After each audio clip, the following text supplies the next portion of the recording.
तुर्की में भूकंप से हुई तबाही की तस्वीरें हम आपको लगातार दिखा रहे हैं, लोगों का दुख दर्द भी बता रहे हैं, लेकिन तबाही के इस मलबे से कई सवाल भी खड़े हुए हैं और ये सवाल हैं कंस्ट्रक्शन मटेरियल को लेकर। यहां आप जहां भी मलबा देखेंगे ना, आपको मलबे पे इस तरीके की ईंटें नजर आएंगी। ये दरअसल ईंटें हैं जिनका इस्तेमाल यहां पर बड़े पैमाने पर होता है। ये हॉलो ब्रिक्स हैं।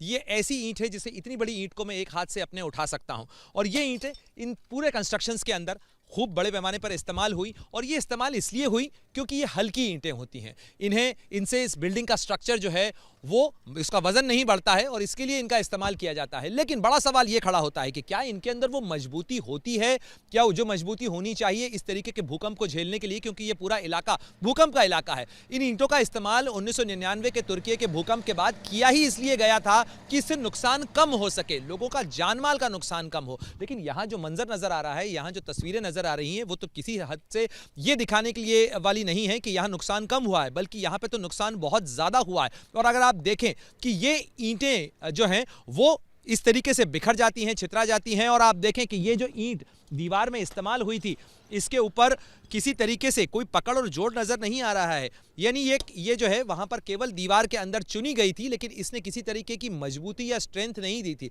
और जो सारी स्ट्रेंथ थी वो कॉलम्स और बीम्स के ऊपर थी, और बीम इस तरीके से नीचे आए हैं। इस तरीके से आप देखें अगर कि बीम एक के ऊपर एक गिरते चले गए, ये ईंटें उन बीम्स को रोक नहीं पाई, और उसके अंदर कई लोग इस तरीके की इमारतों के अंदर दब गए।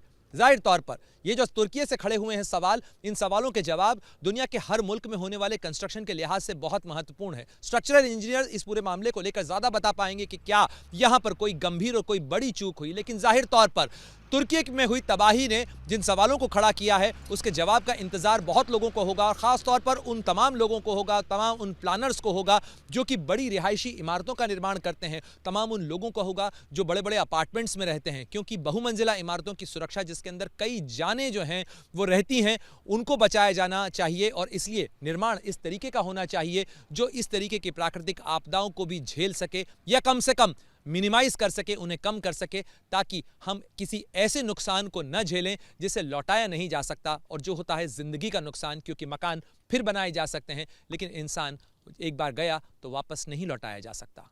कैमरामैन मान के साथ प्रणय उपाध्याय, अंताकिया, तुर्की, एबीपी न्यूज।